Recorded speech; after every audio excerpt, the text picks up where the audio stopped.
Alhamdulillah wassalatu wassalamu ala Rasulillah wa alihi wa sahbihi wa ala wala haula wala quwwata illa billah. Bapak-bapak dan ibu sekalian, jemaah salat mari kita awali kajian kita malam ini bersama-sama membaca surah Al-Fatihah. Ila hadratin Nabi Mustafa Rasulillah sallallahu alaihi wasallam wa ala alihi wa azwajihi wa auladihi wa dzurriyyatihi wa ahli baitihi thumma ila muallif hadha kitab Muhammad Nawawi al-Jawi wa ila Sayyid Ahmad al-Marzuqi al-Maliki. Al-Fatihah. A'udzu billahi minasy syaithanir rajim.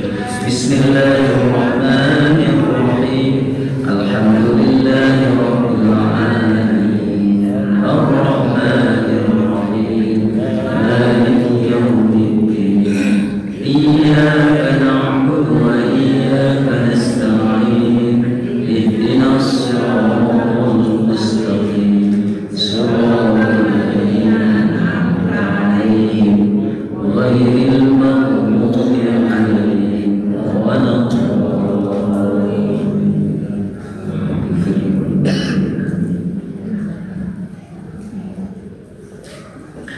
Kita akan melanjutkan pembahasan kita tentang isi dari suhuf atau lembaran-lembaran firman Allah yang diturunkan kepada Nabi Ibrahim.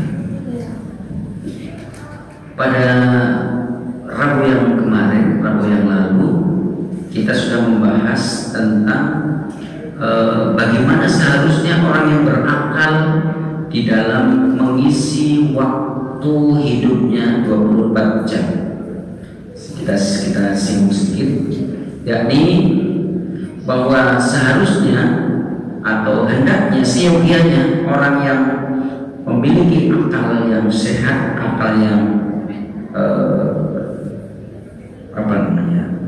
orang yang memiliki akal yang cerdas, dia bisa membagi waktu dalam 24 jam itu menjadi satu waktu untuk bermunajat kepada Tuhan, untuk beribadah.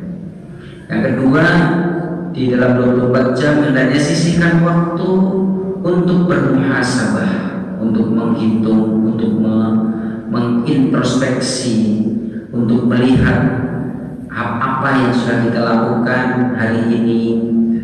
Yang ketiga, sisihkan waktu dalam 24 jam itu waktu untuk merenungkan tentang ciptaan Allah, merenungkan tentang apa yang telah diciptakan Allah, termasuk merenungkan diri kita, merenungkan apa yang ada di dalam jasad kita. Ada jantung, ada paru-paru, ada ginjal, yang semuanya bekerja sesuai dengan aturan-aturan Allah.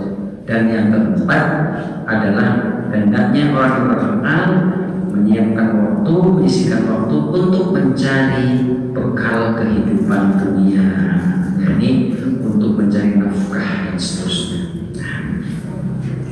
Kemudian bahasan selanjutnya adalah yang dimaksud dengan sa'atun yuhasabu fiha nafsuh. Yang dimaksud dengan waktu untuk muhasabah itu apa? Yaitu hendaknya bagi setiap kita ay kulli subahin ala jami'i ma amilahu lailan yuhasabu fiha nafsahu ay kulli subahin ala jami'i ma amilahu lailan. Setiap pagi, muhasabah kita itu setiap pagi bermuhasabah, mengingat tadi malam saya sudah melakukan apa saja yang baik, ya. Kemudian wa kullu masain wa kulli masain ala jami'i ma amilahu nahar. Kemudian kalau sore hari menjelang maghrib atau habis sholat asar kita mau muhasabah, introspeksi hari ini dari pagi apa saja yang sudah kita lakukan. Diawali sholat subuh berjamaah, alhamdulillah. Habis itu jogging, olahraga untuk kesehatan, alhamdulillah. Habis itu kemudian melaksanakan tugas masing-masing, bekerja dan seterusnya dan seterusnya. Kayak begitu. Faman wajada min hasanatin hamidallah. Ketika kita menghitung-hitung, ketika kita melihat, iya tadi pagi saya sudah ini, itu semuanya baik semua, nggak ada yang buruk, maka kita patut mengucapkan alhamdulillahirabbil alamin. Sebab hanya orang-orang yang dipilih oleh Allah yang setiap waktu diisi dengan kebaikan, dengan amal kebaikan. Entah itu zikir, entah itu baca Quran, entah itu bekerja untuk umat, kesejahteraan umat manusia, entah itu apa saja yang baik-baik. Kalau kita kebetulan bisa melaksanakan, bisa mengerjakan sesuatu yang baik, amal yang baik, perbuatan yang baik, maka kita patut untuk mengucapkan alhamdulillah. Jangan mengklaim, oh saya bisa ini, saya bisa itu, karena kemauan saya, karena diri saya. Nabi Musa itu pernah ditegur oleh Allah Subhanahu wa Ta'ala di dalam kitab Al-Lu'lu' wal Marjan. Nabi Musa pernah ditanya oleh umatnya, ditanya apa? Wahai Musa, di dunia ini siapa yang paling alim, paling pinter, paling pandai? Nabi Musa jawabnya, saya yang paling pandai. Maka kemudian Nabi Musa dicela oleh Allah Subhanahu wa Ta'ala, enggak begitu jawabnya. Karena kita tidak tahu di atas langit adalah kalau kita pintar, di atas kita ada yang lebih pintar lagi. Maka kemudian Allah memberikan wahyu kepada Nabi Musa, atau memberitahukan kepada Nabi Musa bahwa aku punya hamba di antara hamba-hambaku yang kealimannya, kecerdasannya luar biasa, melebihi kealiman kamu, wahai Musa. Mendengar itu, Nabi Musa kaget. Siapa itu? Tapi karena Musa itu gak mau bersaing, maka di mana ya Allah? Aku harus mencari dia. Aku akan belajar sama dia. Ini kalau kita mendengar ada orang alim, ada orang lebih pintar dari kita, pengalaman pengetahuannya lebih banyak, semestinya seperti Musa tadi itu, saya akan kesana, saya akan belajar, gitu. Maka kemudian Allah memberitahukan orang itu ada di tempat yang disebut dengan Majma'al Bahrain, tempat bertemunya dua lautan. Di dalam syarahnya disebutkan Laut Persia dan Laut Romawi. Di situ ada batu besar, kata namanya dalam hadis itu. Nanti kamu datang ke sana, tapi caranya ketika ke sana itu datanglah kamu membawa ikan. Bawa ikan.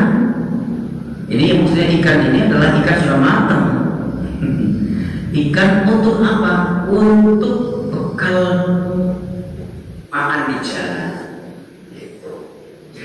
Nah, pergilah Nabi Musa disertai, diiringi oleh seorang pelayan, bukan pelayannya, seorang yang menemaninya, namanya Yusha bin Nun. Nah, ini namanya Yusha juga nanti Nabi dia, Yusha itu. Namanya Yusha bin Nun. Jadi pada masa Nabi Musa itu yang hidup sezaman dengan Nabi Musa itu adalah Nabi Harun, saudaranya sendiri. Kemudian ada Yusha bin Nun, Nabi Yusha. Tidak termasuk ke dalam 25 orang Rasul, karena ini bukan Rasul, dia Nabi saja. Masing-masing membawa ikan di dalam kantong, ya, kantong yang terbuat dari kulit, ya, seperti ini.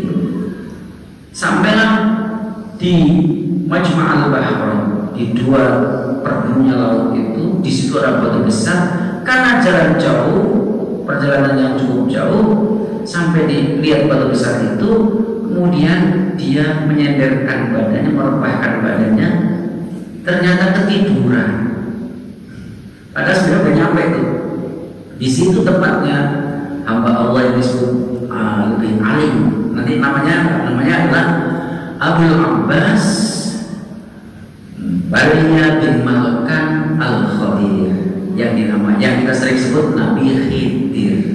Ya. Jadi kalau kita menyebut Nabi Khidir, Al-Khidir itu sebenarnya bukan namanya. Namanya adalah Baria bin Malkan. Kalau berulang lagi, Abul Abbas Baria bin Malkan Al-Khadir.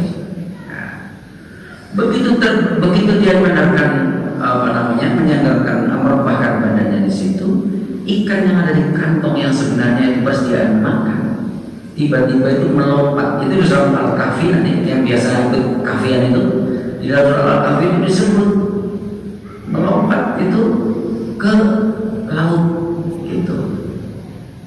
Tapi sampai membuat Musa dan Yusuf bin Nun itu heran, loh kan sudah matang bisa lompat, bisa masuk ke lautan.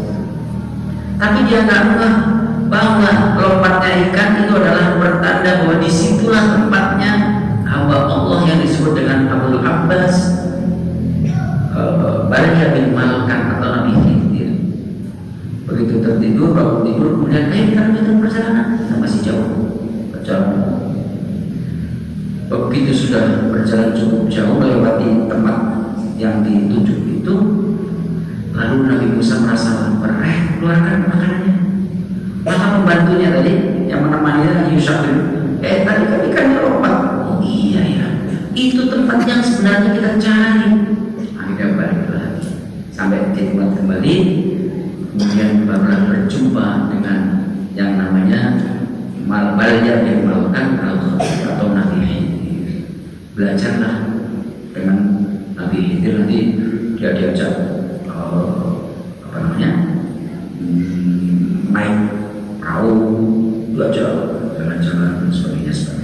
Itu jadi tujuannya di cerita ini adalah sebenarnya untuk menginspirasi kita. Kalau ada orang yang ilmunya patut kita ambil, datang kita ambil, gitu, belajar. Karena belajar itu tidak pakai atasan. Belajar itu dari mulai di dalam gendongan sampai masuk liang lahat. Thalabul ilmi utlubul ilma minal mahdi ilal lahdi. Carilah ilmu dari sejak di dalam gendongan sampai masuk ke dalam liang lahat. Jadi kalau kita menghitung-hitung atau melihat hari ini, alhamdulillah saya melakukan ini yang baik-baik, maka dianjurkan untuk memuji Allah. Alhamdulillah, Allah yang menuntun, Allah yang membimbing, Allah yang memudahkan kita untuk berbuat itu. Au min sayyi'atin, atau setelah kita hisab, setelah kita menghitung, mengintrospeksi diri kita seharian dari pagi sampai sore, atau dari malam sampai pagi, kok saya banyak melakukan kesalahan dan kekeliruannya. Kita tidak boleh putus asa. Kata Syekh Nawawi, istaghfirillah minha, beristighfarlah atau mohon ampunlah kepada Allah dari perbuatan-perbuatan yang buruk. Istighfar. Astaghfirullahaladzim min kulli dzambin adzim, atau astaghfirullahaladzim li wa li walidayya wa li jami'il muslimin wal muslimat wal mu'minin wal mu'minat al ahya'i minhum wal amwat wa atubu ilaih, atau astaghfirullahaladzim. Syukur-syukur kalau kita hafal sayyidul istighfar, Allahumma anta rabbi la ilaha illa anta khalaqtani wa ana 'abduka wa ana 'ala 'ahdika wa 'ahdika mastata'tu, dan seterusnya. Bacalah di pagi satu kali, di sore hari satu kali, karena itu namanya sayyidul istighfar. Apa namanya sayyidul istighfar? Sayyid itu artinya tuan yang paling besar. Tuhan yang istighfar itu adalah wa aqrabu min dzalika ila salamati ayyuhasibaha ala kulli fi'lin qabla al-iqdam alaih.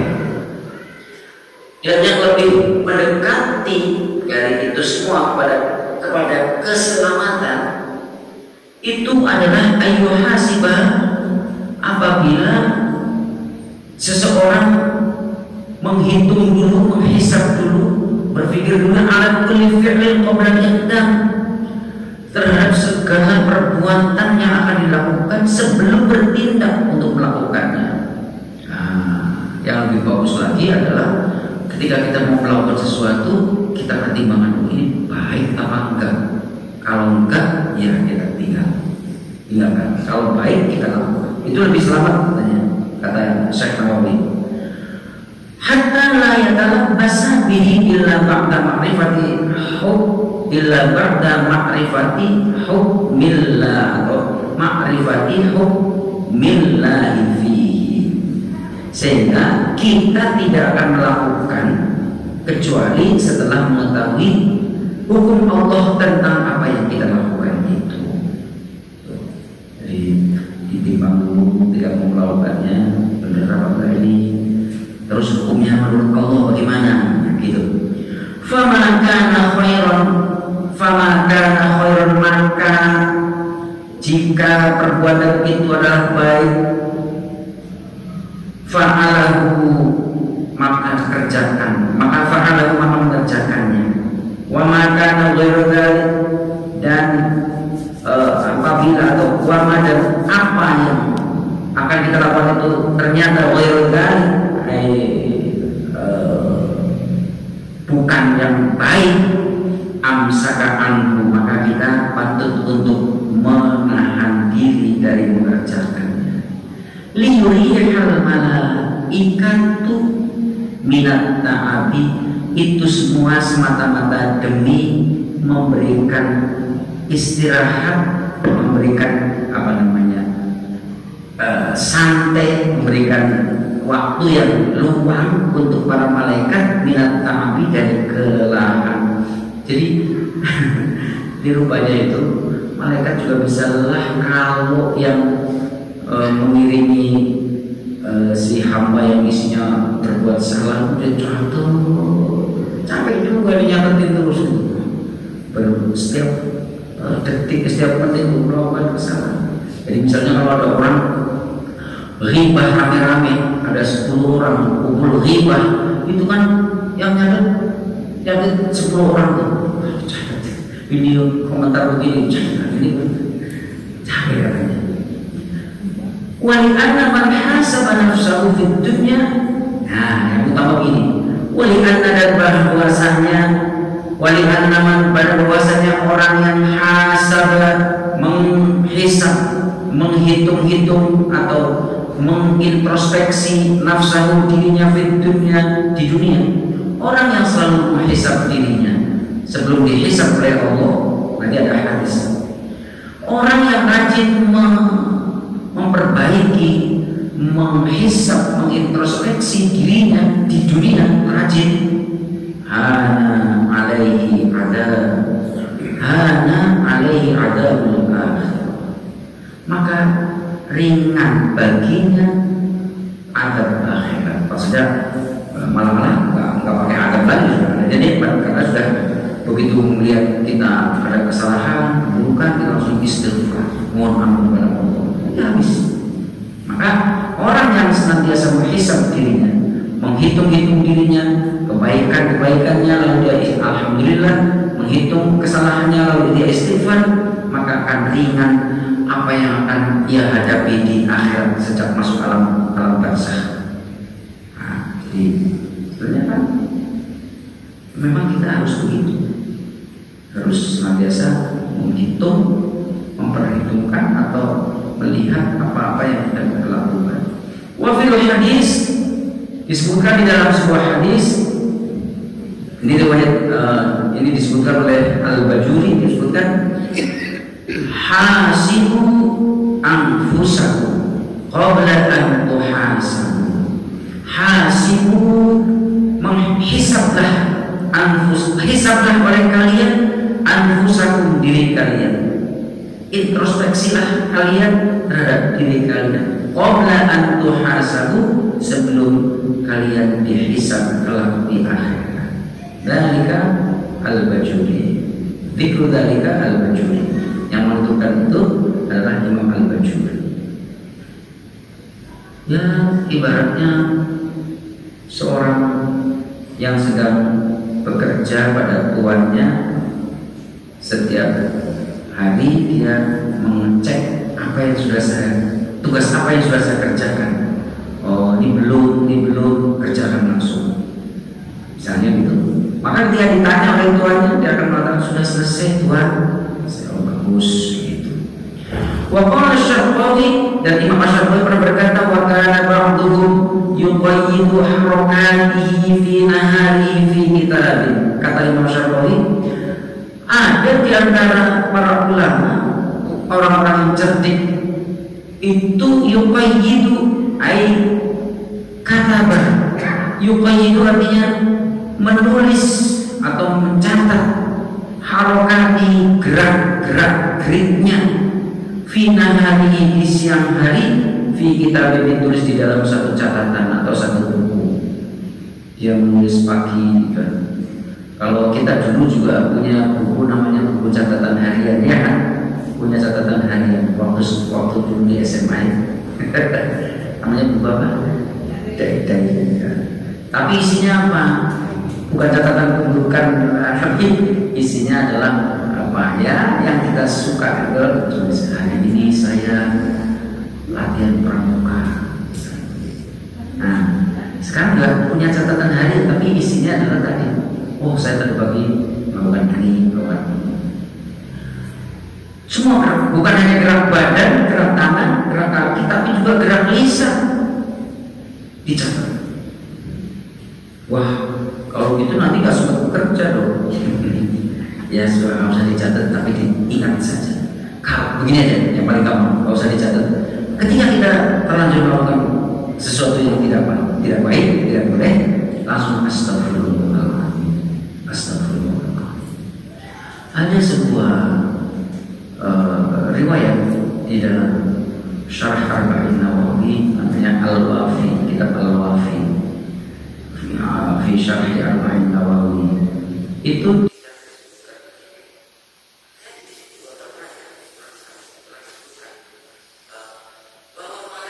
catat keburukan itu dia tidak segera mencatat ketika orang yang diawasi itu melakukan kesalahan, tapi ditunggu sampai 4 jam.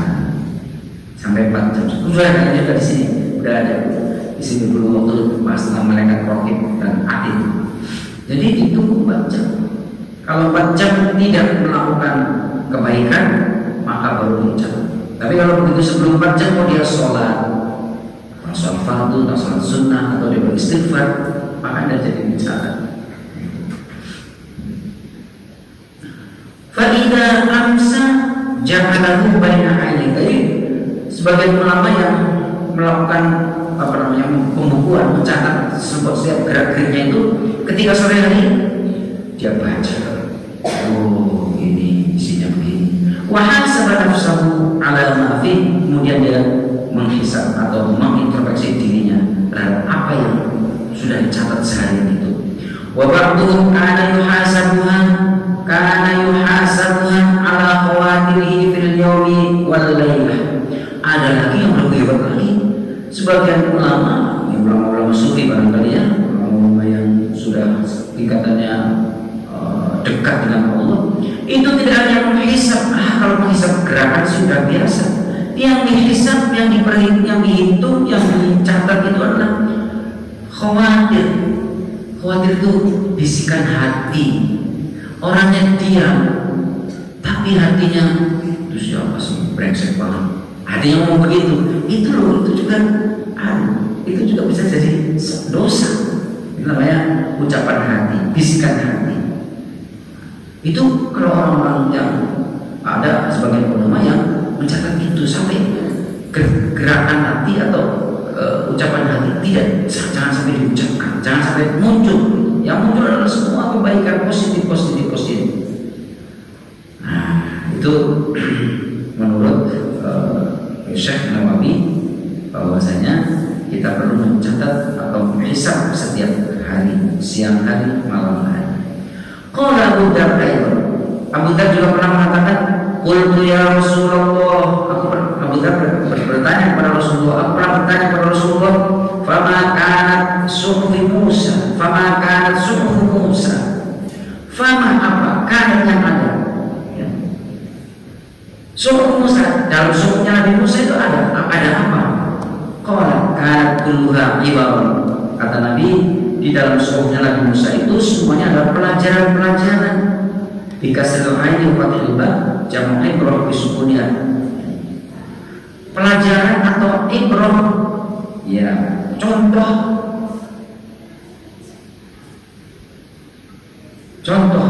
Ya. Ini kata ibrah itu sama dengan kata sidaro wasadro.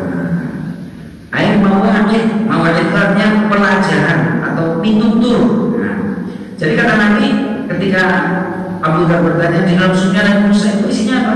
Oh, isinya adalah mawajid, nasihat. Nah, nasihat yang pertama diantaranya adalah yang ada di dalam sunnah Nabi Musa, ajibtu liman ayqona bin nari kaifa yafrah. Kata Allah di dalam suhufnya Nabi Musa, Allah berfirman begini, aku heran liman kepada orang ayqona bin nar yang yakin adanya api neraka, tapi kaifa yafrah, tapi herannya bagaimana mungkin kok dia masih bisa tertawa terbahak-bahak seakan-akan tidak ada ancaman api neraka. Ajibtu liman ayqona bin nar kaifa yafrah. Kita semua yakin neraka itu ada, tapi kita seringkali lupa, seringkali tidak pernah tidak pernah mengingat, ya, ada api neraka, ada neraka, tempat untuk menghukum umat manusia yang melanggar. Kita masih bisa tertawa, kita masih bisa senang-senang. Itu kata Allah di dalam surat Nabi Musa. Lalu yang kedua, ajibtu liman ayqona bin nar kaifa yadhhak. Sama ini. Aku juga heran terhadap orang yang meyakini akan api neraka, tapi dia masih bisa tertawa terbahak-bahak. Wa ajibtu liman yarad dunya. Aku juga heran kepada orang yang yarad dunya, yang melihat dunia, wa taqullu bahak dan jungkir baliknya, susah payahnya di ahliha, penduduk bumi atau penduduk dunia, tapi kaifa yatma'inna ilaiha, tapi mengapa mereka masih tenang, bahkan merasa nyaman di atas dunia itu.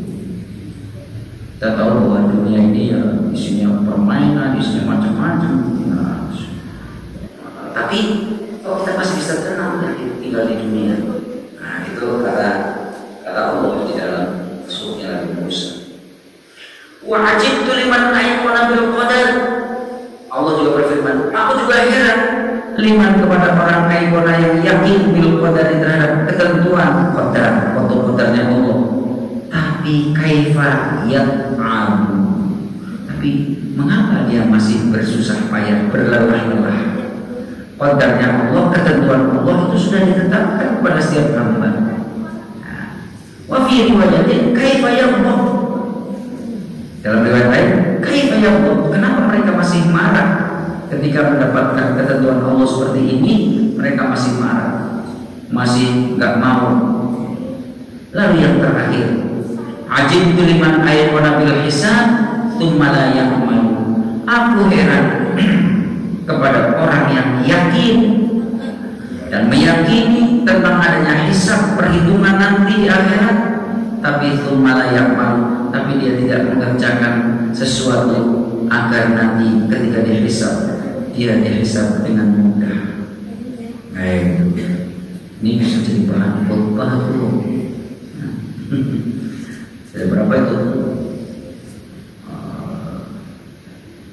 kita yakin terhadap hisab, tapi kita tidak melakukan usaha dan upaya bagaimana supaya hisabnya baik, hisabnya itu ringan, hisabnya itu gampang. Dan ya bahum thumma inna alaina hisabahum, dan itu ilaina iyabahum, semua kita akan kembali kepada Allah. Thumma inna alaina hisab, kemudian kepada Allah juga kita akan dihisab.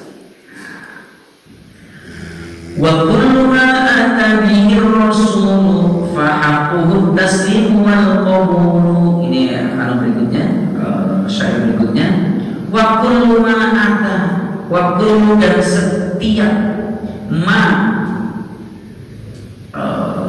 sesuatu, ata yang ata aja, ata yang datang bihi dengan ma, siapa Rasul, maksudnya gini, setiap apa yang dibawa oleh Kanjeng Rasul Muhammad sallallahu alaihi wasallam, fa haqquhu at-taslimu wal qabul, maka kita haknya adalah untuk at-taslim. At-taslim itu artinya menerima. At-taslim itu artinya ya menerima, at-taslim. Wal qabul, dan menerima. At-taslim manut, nurut, wal qabul, dan menerima. Kata-kata di dalam syair tadi itu dibaca bi qasril hamzah aija, dibaca pendek alifnya ada, itu maknanya jaa. Jaa itu artinya datang. Setiap apa yang datang bersama Kanjeng Rasul tentang ajaran agama, maka kita berhak atau kita wajib untuk taslim. Taslim itu tunduk dan menerima apa yang dibawa oleh Rasulullah SAW, yakni meyakini, kemudian mengamalkan apa yang diajarkan oleh baginda Rasulullah SAW. Jadi fahaqquhu taslim artinya fawajibuhu alaina al-i'tirafu ay al-iqraru bi sihhatihi. Wajib bagi kita terhadap apa yang dibawa oleh Kanjeng Rasulullah adalah i'tiraf. I'tiraf itu al-iqrar. Al-iqrar itu artinya meyakini bisihhatihi, akan kesahihannya. Wal qabul bil fathi wa dhamm, dibaca qabul boleh, dibaca qubul boleh, sebagaimana disebutkan oleh Ibnu Al-Arabi. Ini adalah masdar yang jarang atau yang langka, yang tidak pernah didengar. Ada masdar maftuhul fa, ya, kecuali waktu ini katanya. Nah, wal qabul itu artinya menerima dengan senang hati, menerima dengan penuh kesadaran, lalu mengamalkannya sebagaimana artinya itu wa wajibu alaina aidan tasdiquhu wa akhadhu. Wajib bagi kita untuk membenarkan apa yang dibawa oleh Rasul, kemudian menerimanya dan mengamalkannya sebagaimana firman Allah, wa ma ataakumur rasul fakhudhuhu wa ma nahakum anhu fantahu. Apa-apa yang datang atau yang diberikan kepada kalian oleh Rasul, atau wama, dan apa-apa ataakumur rasul, yang diberikan oleh Rasul, fakhudhuhu, maka ambillah. Ayat ini sebenarnya berkaitan dengan pembagian fai. Pembagian fai itu pembagian ghanimah, rampasan perang. Dulu ada sahabat-sahabat atau ada umat Kanjeng Nabi, begitu selesai berperang, kemudian Nabi membagi-bagi fai, membagi-bagi ghanimah, hasil rampasan perang itu. Ternyata Nabi itu memberikannya kepada kaum Ansor. Kaum Ansor itu kan orang-orang Madinah. Sementara orang-orang Muhajirin itu dibagi yang kecil-kecil, sedikit-sedikit. Orang Ansor juga besar-besar, gede-gede, kasih obat, kasih. Maka ada orang yang kemudian protes kepada Nabi. Mengapa yang justru diberikan orang soal kami ini yang mengawal panjenengan dari Mekah ke Madinah ikut hijrah, kami kan di sini kan pendatang. Gitu.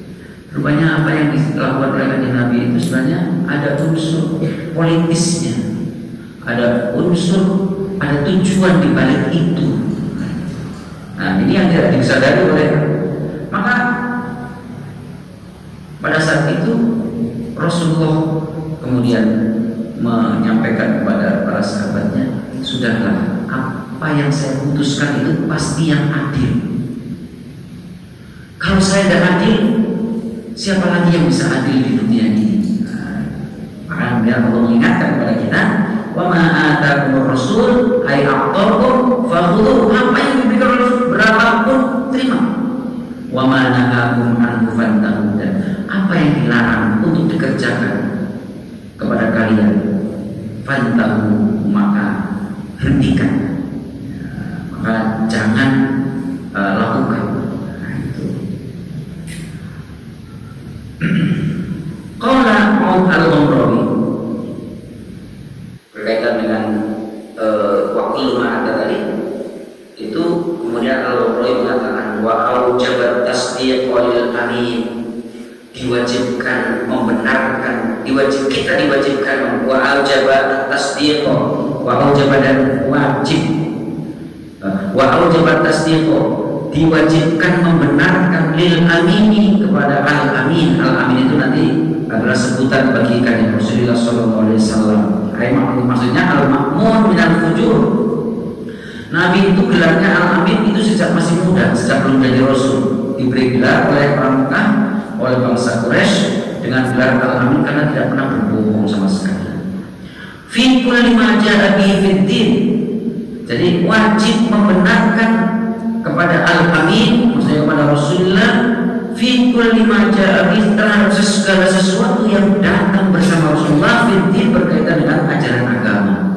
Kadang demikian pula imtithalul amri mindal amri, melaksanakan perintah ketika diperintah, wal intiha binahyihi am amrin, dan menghentikan larangannya ketika am amrin, wal intiha, dan berhenti atau menghentikan binahyihi karena larangannya an amrin, tentang atas apa namanya an amrin, dari satu perkara atau satu hal.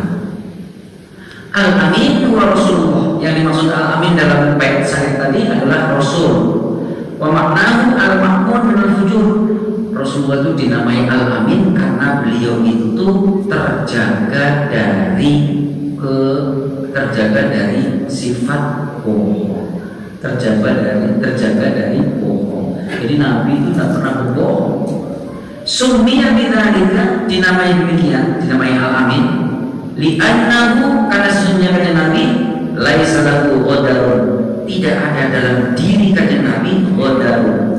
Ghadarun itu pelanggaran. Nabi tidak pernah melanggar, Nabi tidak pernah berbohong. Maka orang-orang Quraisy Mekah pada saat itu menyebutnya sebagai al-amin, pemuda yang sangat jujur, pemuda yang tidak pernah melanggar. Wa qawlu imtithalul amri indal amri. Nah, dalam saya tadi kan ada imtithalul amri indal amri. Apa artinya? Wa huwa diddun nahi, itu kebalikan dari larang. Jamaknya al-amru itu awamir. Awamir itu adalah perintah-perintah.